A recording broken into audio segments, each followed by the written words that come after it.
Hi, I'm Jacqueline Raposo of www.thedustybaker.com.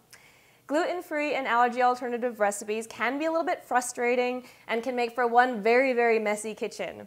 But I hope my updated classics and fun flavor combinations show you that with a little bit of mess, a lot of fun, and a whole lot of love, even a dusty baker can produce delectable results. Here we go. So gluten-free pancakes. These pancakes are light and fluffy and perfect for a Saturday, Sunday morning, perfect for a little one in your life that might not be able to tolerate gluten. So we're going to start out by mixing our dry flour mix. You can use an all-purpose flour mix from Bob's Red Mill, makes a great pancake mix, but if you want to have a little bit more control over your flours for the taste and the texture, these are what I recommend. So I have 3/4 cup of millet flour that's golden and delicious and very easily digestible, a little bit higher in iron than other flours.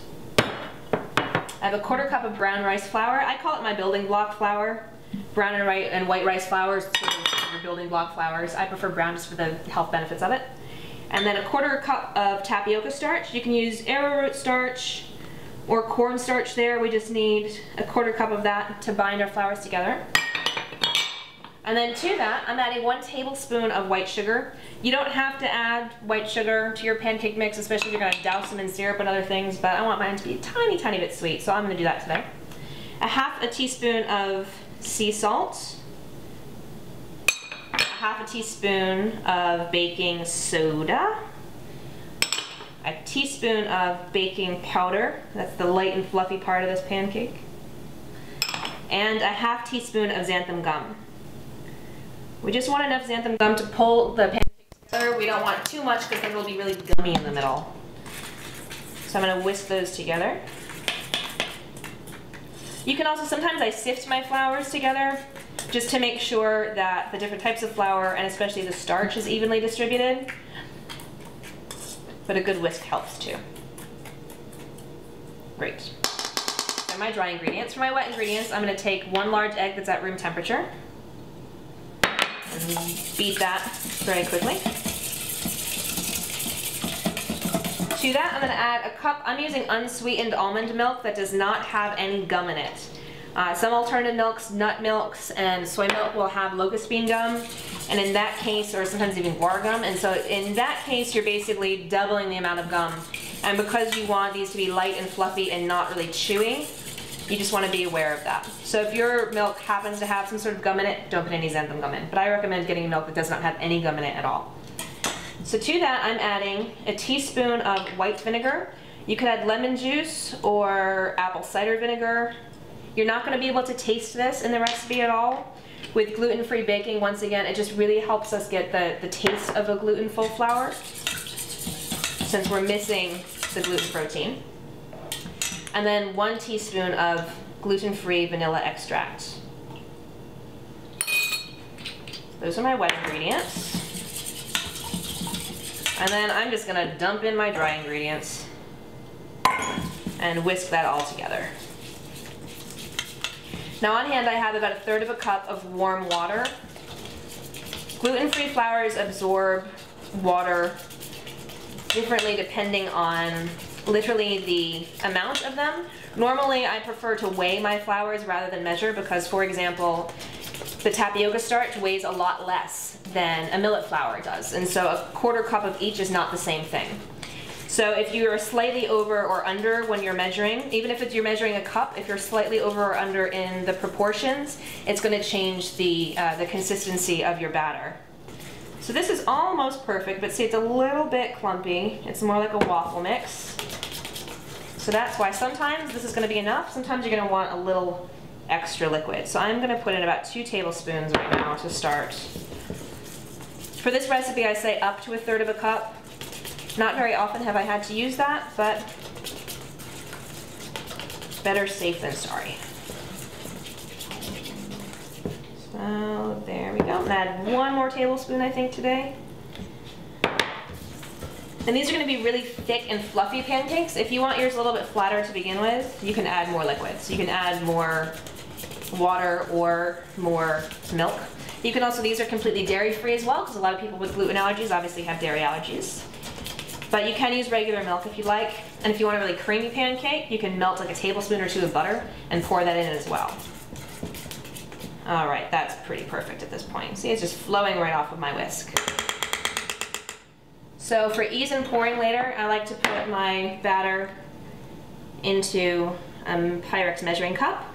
This is gonna make 8 to 10 pancakes, depending on how big you make them.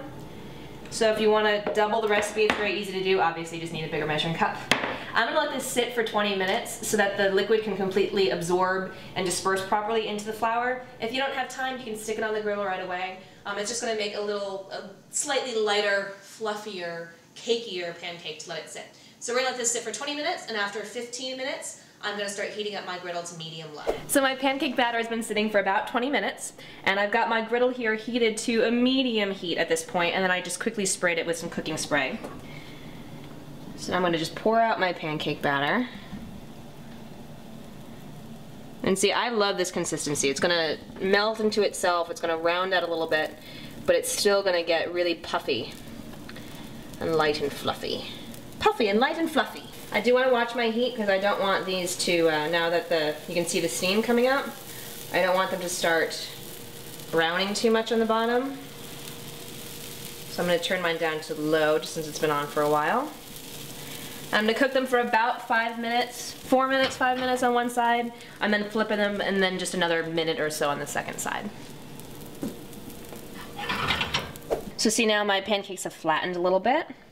And just to check them, I'm going to lift an edge, and it's sort of cooked halfway up, and that's how you know it's sort of ready to be flipped.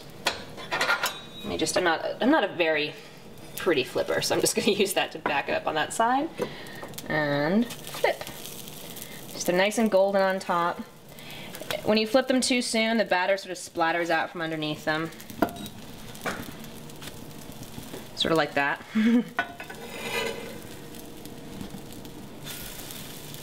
And these have a nice height to them. If we had added some more milk or some more water, they would have flattened out even more. But that's why I call them light and fluffy gluten-free pancakes. Now I'm going to give them about another minute. I'm just tapping them on top to sort of see how firm they are, because obviously the firmer they get, the more cooked they are inside. The more jiggly they are, the more undercooked they are inside. So while that's happening, I'm just going to take some pure dark Vermont maple syrup and swizzle it all over my plate.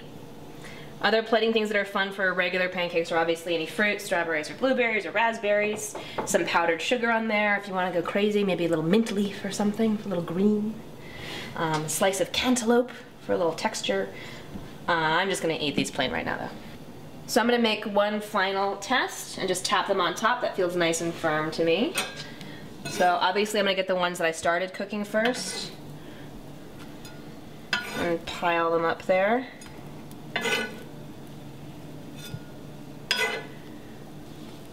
And then because I'm so in love with my dark Vermont maple syrup, I'm going to give them another nice drizzle on top. And then let's cut into one of these babies right here. Put this guy right in front.